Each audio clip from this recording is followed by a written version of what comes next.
Hey, welcome to the Psalms teaching, Psalm 65.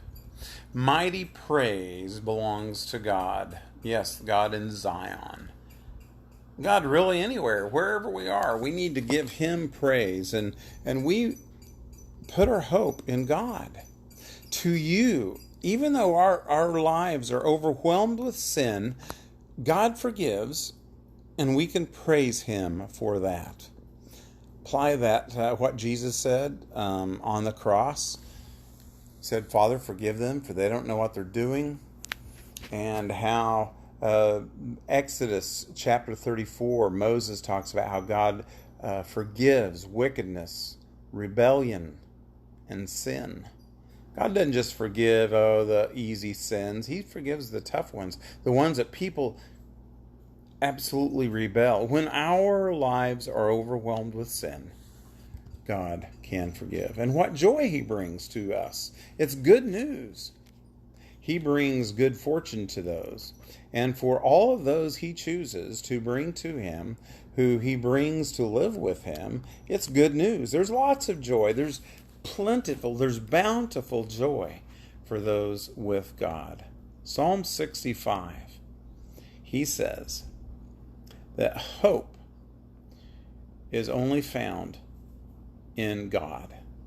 It's only everywhere on earth, the only hope we have. This is so true. What can man do to us? We read that in the Psalms, and we're reminded by Paul. You know, if God is for us, who can be against us? Jesus said, what can man do to you? He might be able to hurt you, but he can't throw you into eternal hell. God can. God is our only hope. And God, it shows that God is our only hope for not only people near Him in Jerusalem and around, and people are far, far away in the most distant of seas. This psalm written 3,000 years ago about, who knows, it could have been written, it was written by David. So right around 3,000 years ago. That's amazing. And he recognizes the power of God. God has formed the mountains with His power. And like the waves of the sea God calms, God can calm the shouts of the nations. I look forward to the calming of the nations. I look forward to the calming of the shouts now. The shouts inside our nation in 2020 of America. God can calm that. We need to pray for it. We need to help people understand the truths on both sides, and the understanding what really does matter. And the reality of it is, only hope we have is found in God. And spurning Him will not help. God can silence the shout of the nations, and He inspires. He inspires joy throughout all of the earth.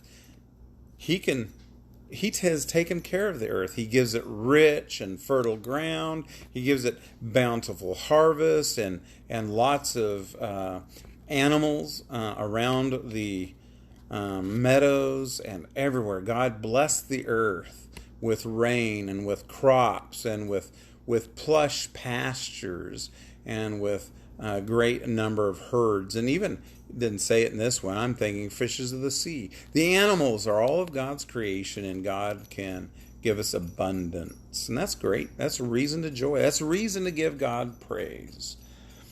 He gives us grain, all the grain we possibly need. And you know what? He's done that for America. In 2019, I understand we threw away millions of tons of grain. And it's not because other countries wouldn't have it, but we also understand the countries that do need it, some of the poor people in the earth that can't feed themselves, the ruling governing class doesn't care about the poor. We give them the grain. The people that really need it won't get it. That's really sad. But God provides enough grain for us all. And we have reason to sing for joy. God is in control, so we should praise Him. Cry out to God, recognize His power, and be excited for the joy He brings to us all. I hope you have a great 4th of July, and I hope you continue reading the Psalms as a great, powerful psalm reminding us that God is really sovereign and in control. Have a great day, Jan, and all others out there. We'll see you next time. God bless.